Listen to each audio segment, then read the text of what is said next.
o la pregunta 1 se refería a si un objeto, una pelota, se la soltaba desde el reposo, ¿no? Esta es la posición del objeto en el reposo. A t igual 0 su velocidad es 0 y empezaba a descender. Pero este no es un problema de caída libre, porque decía que en el movimiento estaba actuando la resistencia del aire. Entonces yo he puesto aquí otra instancia, un tiempo t, en donde hay una velocidad cualquiera v, que es variable, que va aumentando a medida que cae. Pero llegará un momento en que alcanza una velocidad terminal. Y la pregunta es describir mediante una gráfica cómo cambia la aceleración de esta partícula en el tiempo. O sea, la pregunta era simplemente hacer el bosquejo. Pero yo aquí en la clase voy a justificar matemáticamente por qué función matemática saca esa respuesta de la gráfica. Entonces, si yo analizo las fuerzas que intervienen sobre esta partícula en cualquier punto de la trayectoria, tengo que dibujar el peso y Fr, que voy a llamar la fuerza de resistencia del aire. Porque a medida que esta partícula cae, esta fuerza de resistencia del aire es variable. Entonces no voy a suponer que esta fuerza de resistencia del aire aumenta con la rapidez de la partícula. Por supuesto, este es un primer caso, porque pudiera también decirse que esta fuerza aumenta con la rapidez al cuadrado. Pero en tales casos digo claro que esa fuerza es variable. Entonces, de las condiciones de velocidad terminal, cuando esta partícula llega acá, a alcanzar la velocidad terminal y es su velocidad máxima, estas dos fuerzas, es decir, el peso y esta fuerza de resistencia del aire, se igualan. Acá no, acá esta fuerza del peso sigue siendo más grande que la resistencia del aire, pero llegará un momento que esta fuerza aumenta hasta que iguale al peso. En ese momento de la condición de la velocidad terminal, la sumatoria de las fuerzas es 0, y entonces ahí tendríamos el peso menos esta fuerza de resistencia del aire es 0. Por lo tanto, esta constante dependerá exclusivamente de la masa, de la gravedad y de la velocidad terminal, ¿no? Pero eso es a partir de cuando alcanza esta velocidad terminal. Antes, que no es esa la velocidad sino menor, el objeto tenía una fuerza neta que no era 0. O sea, esto es igual a la masa por la aceleración. Y allí ustedes tienen una ecuación mg menos esta fuerza de resistencia c por v es igual a la masa por la primera derivada de la velocidad, que es la aceleración.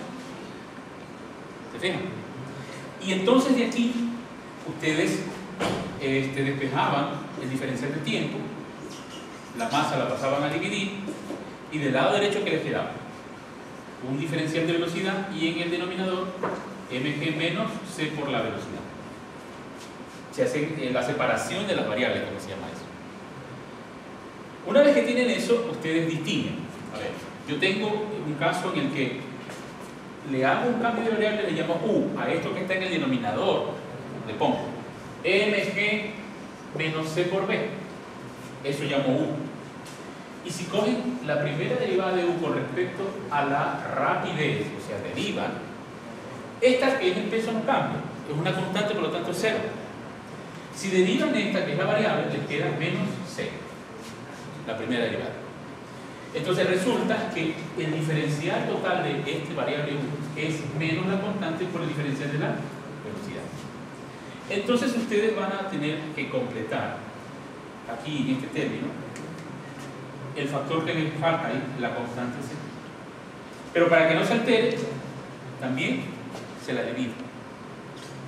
Claro, entonces esto no se altera. De tal manera que cuando ustedes desarrollen la integración de esto, e identifiquen la partícula cuando se suelta desde el reposo, t igual 0, su velocidad es 0, y cuando estén calculando la velocidad en cualquier instante t, ustedes sepan valorarlo haciendo el cambio de variable de prima b'. Entonces esto que está al lado derecho, esa integral, es de la forma, si ustedes hacen el cambio de variable, ustedes tienen, ¿verdad? Lo que tienen en el denominador, ¿qué es? Justamente el diferencial de u. Y lo que tienen en el denominador, ¿qué cosa es? U. Y eso, por definición, es logaritmo. Identificado entonces ese tipo de integración, ustedes tienen resuelto esto del lado izquierdo, 1 sobre p, ¿verdad? Y en el lado derecho tienen, no se olvidan, la constante c. Esto que forma parte de u sobre u, que es logaritmo natural de u, pero como sabemos qué cosa es u, es m por g, c por b'. Y esto evaluado entre qué límites, entre 0 y t. Entonces, si usted va a evaluar, voy a pasar esta constante de aquí, menos c, acá, y me queda menos c dividido para m por el tiempo t. Y solo dejo el lado derecho el logaritmo natural. Y evalúa primero el límite superior. Aquí, no es t sino b.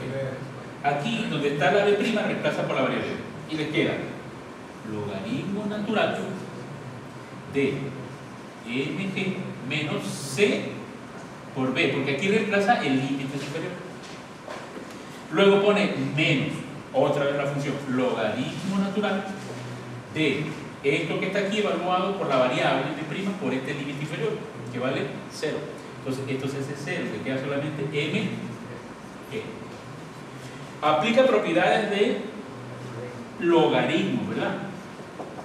¿Qué sería aquí?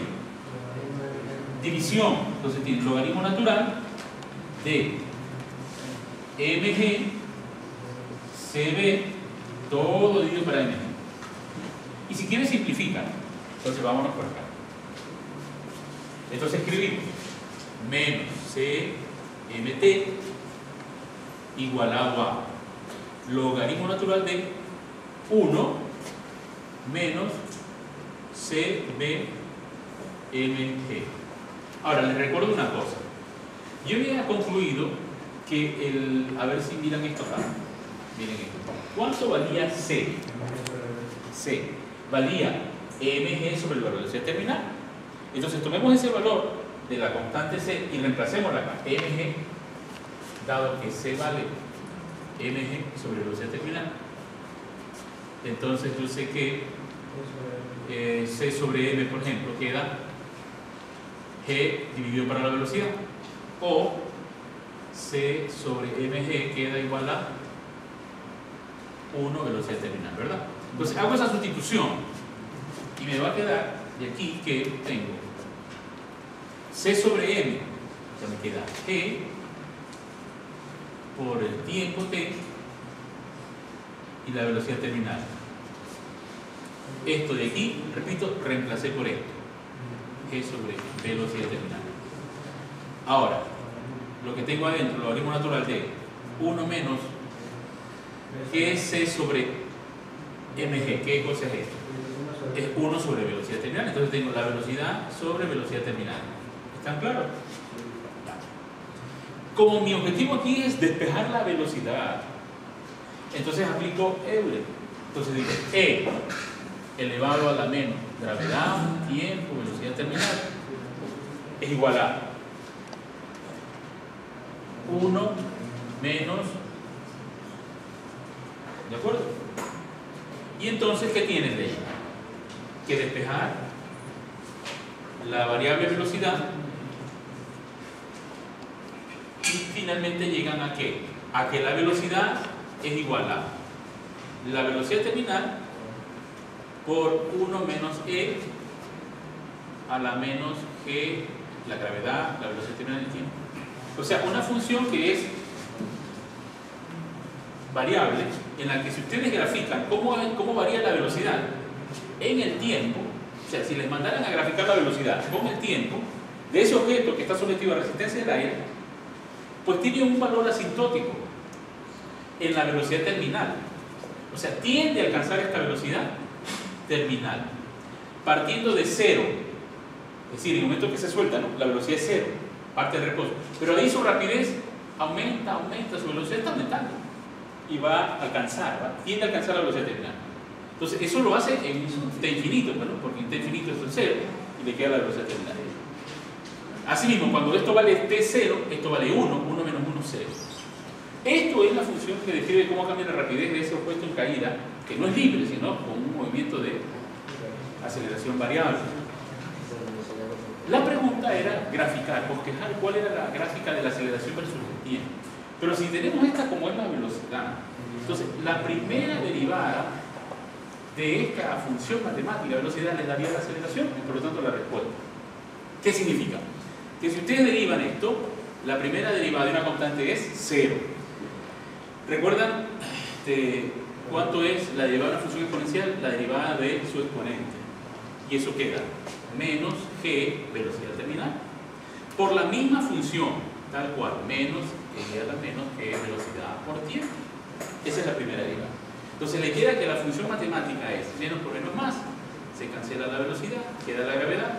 Es decir, que tienen una función exponencial. Por lo tanto, si a medida que cae el cuerpo su velocidad aumenta, en cambio la aceleración disminuye. Entonces, a t igual 0, ese objeto tiene una aceleración que es igual a g. Entonces, a t igual 0, esto vale 1 por g. Entonces empieza con un valor de 9.8 y ahí decrece. Eso es la forma, la descripción de cómo cambia la aceleración en el tiempo, como una función exponencial, decreciente con el tiempo.